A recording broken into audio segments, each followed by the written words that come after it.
作为早期上蓝牌的新能源车，这爆炸的威力依然不减，火势旺盛。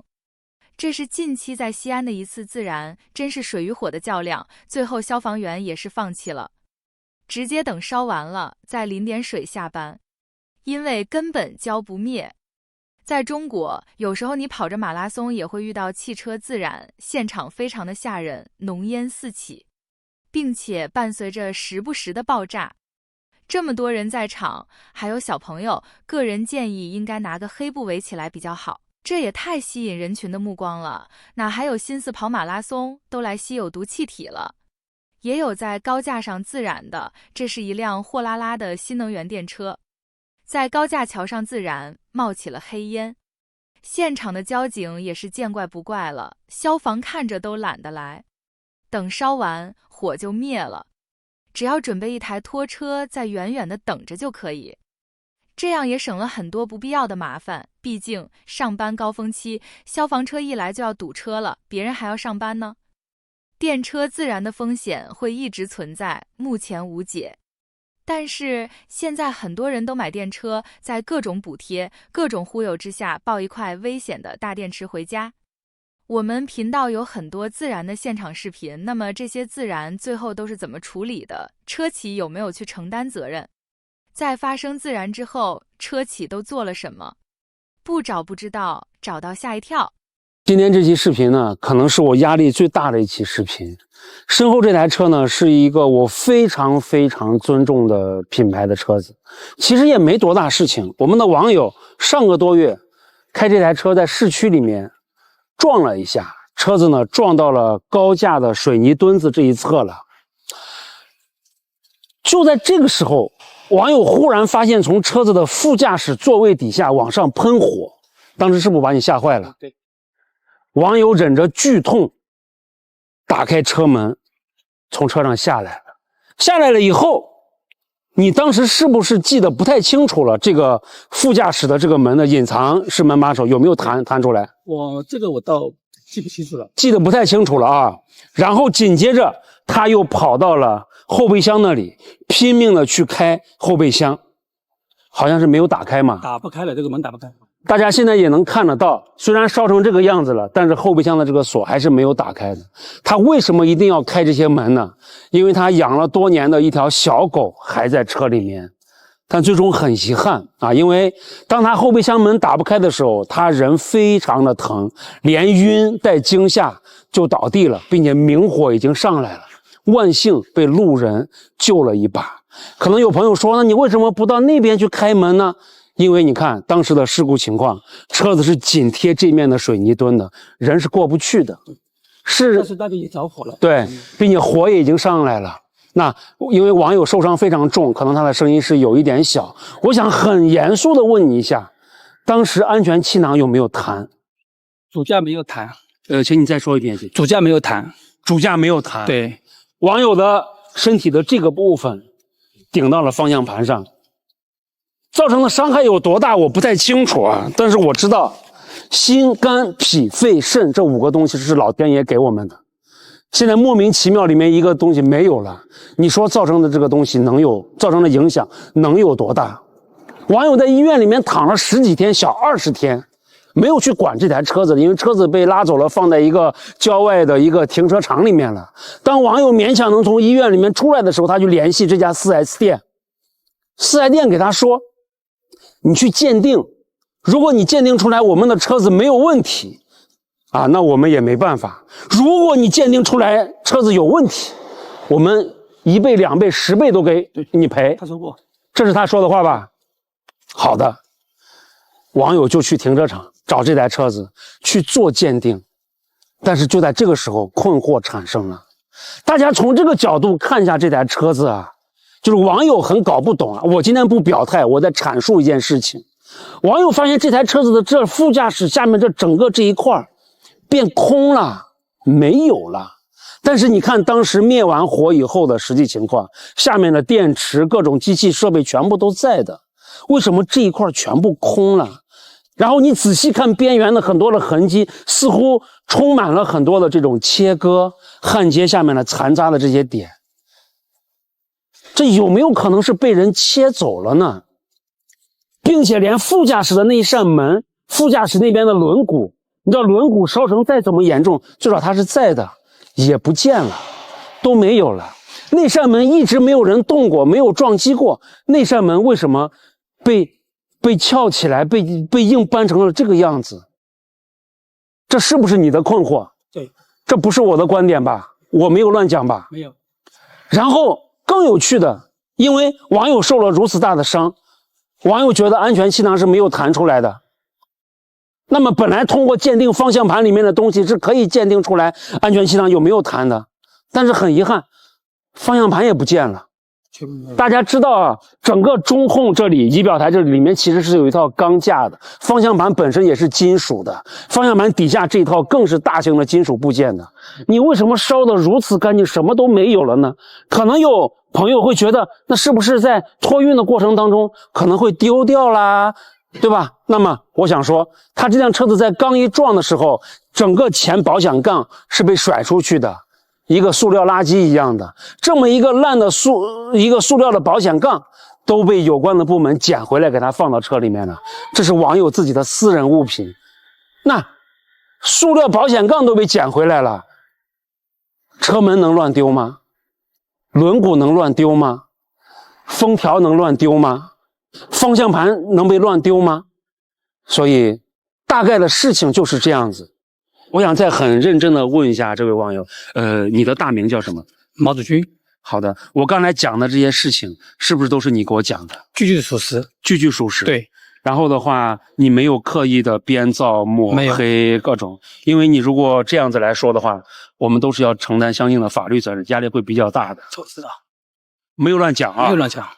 好的，不管怎么样，反正祝你能够尽可能的康复，然后过年期间好好在家里休养。然后呢，也希望四 S店的朋友们啊，反正我也不知道该说什么了。反正如果给你们带来了一定的困扰啊，希望你们多多包涵。大概就是这样，我们赶紧进去吧，雨下大了。雨下的真的很大，这位博主已经被封禁了。这么简单直接的把车企的底裤给扒了，别人还怎么卖新能源？这款车是领克09，吉利旗下的品牌。现在领克的月销量已经达到了3万台。还好这位博主被封禁了，不然时不时来这样一个宣传，那就严重阻碍了时代的发展，也没有那么多人享受到补贴和实惠。封得好，车主的后续是没有手续。按网友的说话，如果想维权就先签保密协议，禁止在网上发视频，别老对这自燃的电车拍来拍去的，影响不好。保密协议签署之后，权衡利弊之下，车主只能妥协。毕竟个人是无法跟车企打官司的。烧了，说自己还想买，也许还能赚点。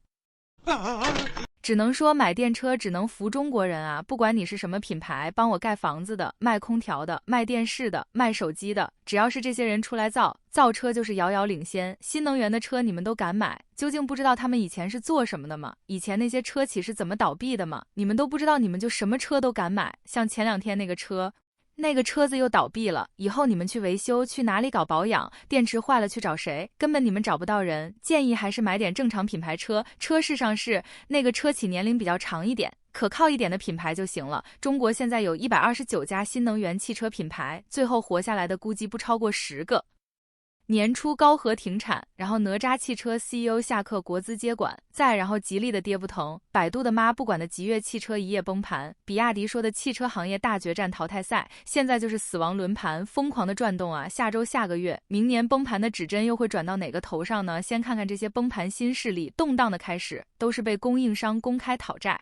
回应呢都说会积极的找钱，结局呢又全都是资金链断裂，供应商的钱还不上，员工工资发不出来，最后工厂大门一关，导致现在消费者买车呀都得先调查一下车企账上到底是不是真有钱。有车企跳出来说我家现金流高达1500亿随便造，但问题是在崩盘之前哪个看起来不是浓眉大眼？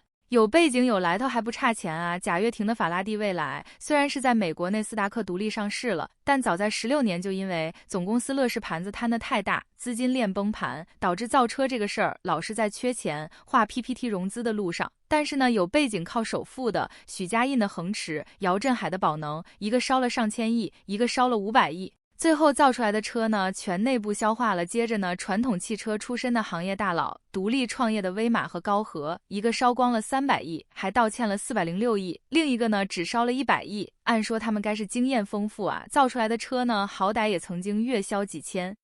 风光无限过，但是奈何时代发展的太快呀，传统汽车人的思维跟不上趟，销量一低迷，投资人是一点机会都不给，上市无望，没了融资立马就嗝屁。那哪吒和极越本来以为挺到24年就稳进了决赛圈，没想到这淘汰赛没有终点啊，从销冠跌到欠薪欠款，也不过是一夜之间价格战一打。卖一辆赔一辆，就看谁的赔的少，但再强的家底也经不住败家的儿子。这两家的 CEO 呢，一个产品战略摊大饼，怎么沟通都不听，干脆辞退了走人。创始人上马学雷军，一把抓，结果大股东来查账，财务是一团乱，资金窟窿高达70亿，再有钱有背景，也抵不住乾坤大挪移，耗子打洞啊。现在的汽车行业已经进入到了多维度、全方位的竞争，产品、技术、服务、营销，就连老板的人设、运营的小编文案，哪方面稍微落后了、得罪人了都不行。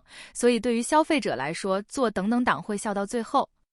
新势力电车的倒闭，软件没人更新，导航地图、远程车控通通用不了。不知道此刻一筹莫展的车主们有没有后悔把油车换成电车呢？所以说极越一倒，油车的含金量又上升了。这时候有人就要问了，油车车企难道就不会破产吗？当然会，美国的油车3巨头有2家都曾经破产。但是这些行销全球的大厂破产和极越这种暴毙可是两回事。通用和克莱斯勒靠着美国政府的书写和菲亚特公司的收购，都重新活了过来。经过破产重组后的通用舍弃了悍马、庞蒂亚克这类效益不好的品牌，甚至发展的比破产前更好。至于那些没被救活的油车，也不是没有。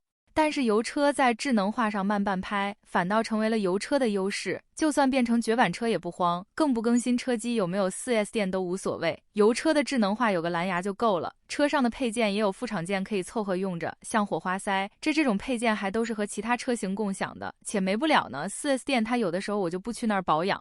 随便找个叉叉养车就解决了，但极越可就不一样了，毕竟连换挡都得通过屏幕，哪天屏幕要是不亮了，真就成了一块废铁了，不是？所以看油车破产也就图一乐，真破产还得是新势力电车，他们活着的时候总是各种叫嚣 ，BBN 卖不动了，日系车都是老古董了，油车的系统像个人工智障。这些都是事实不错，但是百足之虫死而不僵。首先，那些全球销量动辄大几百万的油车就不会轻易倒下，而且没有电池，这不确定性维修养护也不用依赖厂家，这些也都是事实。所以说，国内的消费者面对新能源车企铺天盖地的宣传，也得擦亮眼睛，不要被忽悠了。网传保时捷裁员给出了 N+6 的赔偿，兄弟们，在这种关键时刻一定要警惕，提高我们的防范心理，这一定又是一个新的资本主义的陷阱。所有为这 N+6 赔偿所欢呼的同志们，记住了，今天你们是怎么欢呼的，明天你们就是我们中国新能源汽车发展史上的罪人。这所谓的 N+6 的赔偿并不能说明国外的这些品牌有多么的高尚，恰恰说明了我们中国新能源的汽车发展已经来到了一个全新的高度。保时捷这次的闭店裁员也充分说明了我们中国新能源汽车已经从之前的只能蚕食低端市场，已经能蚕食到目前这些国外品牌所牢牢把控的高端市场了。而今年以来，国外的品牌不停的闭店，不断的裁员，已经充分说明了这些国外品牌的产品已经跟我们的新能源产品没有任何的竞争力了。同时，在今年不断爆出这些国外的品牌有 N+1、N+2、N+3， 甚至到现在所谓的保时捷的 N+6 的赔偿，说明了一个什么问题？说明这些国外品牌在正面战场已经打不赢我们了。